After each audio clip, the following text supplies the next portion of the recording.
Hi there, Sandra here. I've been having some camera problems, so I'm hoping I'll get this video finished. Okay, so I wanted to do an LED card with 3 lights.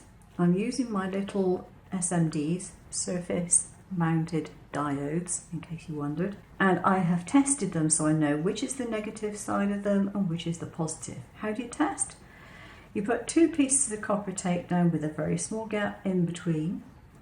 You then put your battery on so that it contacts on both sides.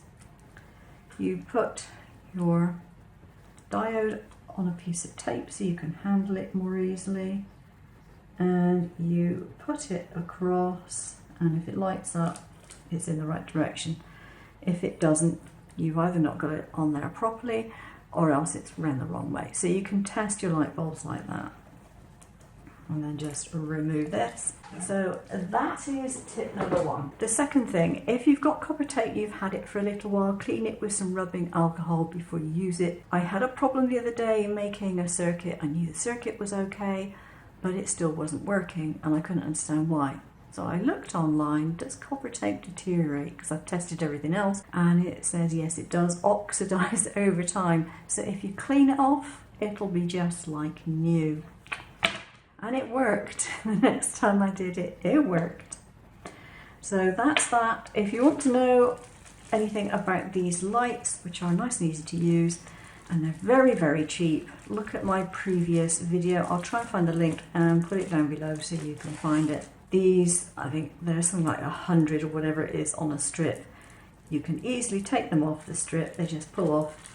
And they were sort of like between 1 and 2 euros. It's like really, really cheap. And it's the same type of thing as certain manufacturers use in the much larger stick-on diodes. It's just cheaper. So I tend to keep a test strip around so I can at least test my lights and everything else like that. Picking them up I do with a small piece of tape because they're so small, they're very difficult to handle any other way, and you can then use the tape to stick them onto your circuit at the end of the day, so that's not a problem. I prepared a load of self-adhesive circles which are the same size as my battery, because these are very, very handy to be able to put down, get your battery stuck down quickly, and you can obviously use them for other things as well. They're just a very convenient size. And I have some self-adhesive foam circles of the same size as well. I think this was actually self-adhesive foam, but if not, you can always make them self-adhesive yourself. So the other thing I've got, which I've pre-done, I have put some sticky, double-sided tape I should say, onto some scrap foam, craft foam scraps there. Done it in lines, and what I'll do is I will just use my little guillotine to put it into strips. The reason I've done this, I didn't have any narrow strips of foam tape, and that works perfectly well.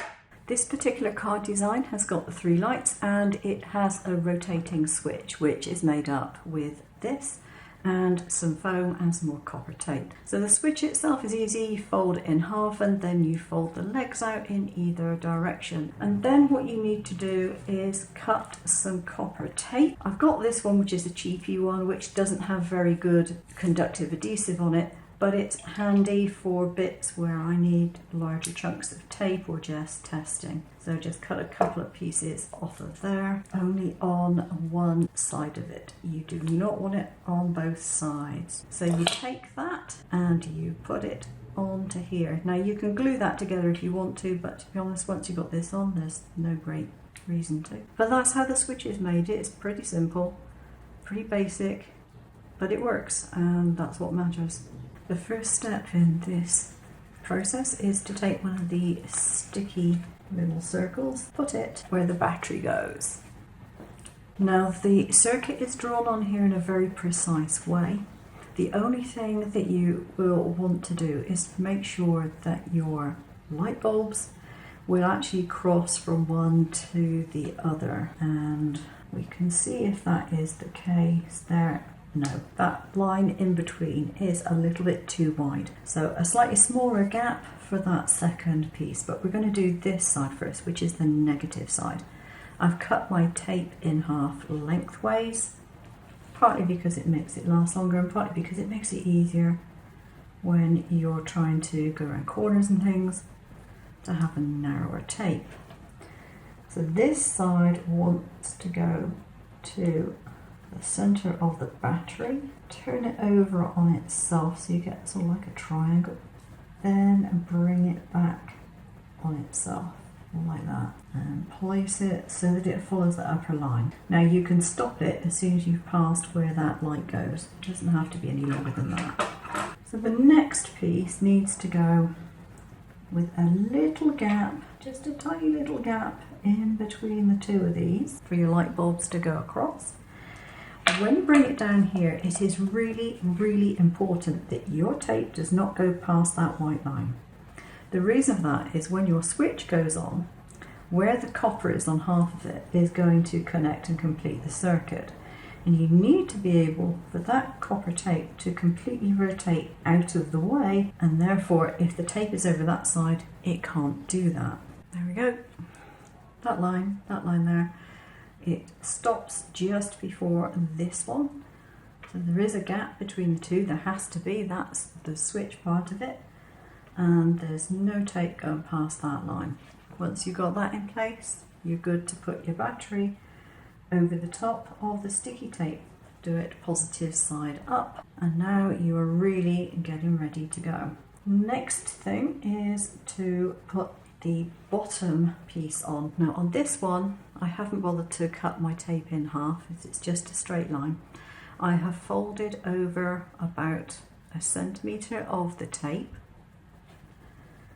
and this is going to line up with that top line there, and it's going to go as far as I can make it go over that battery, like that.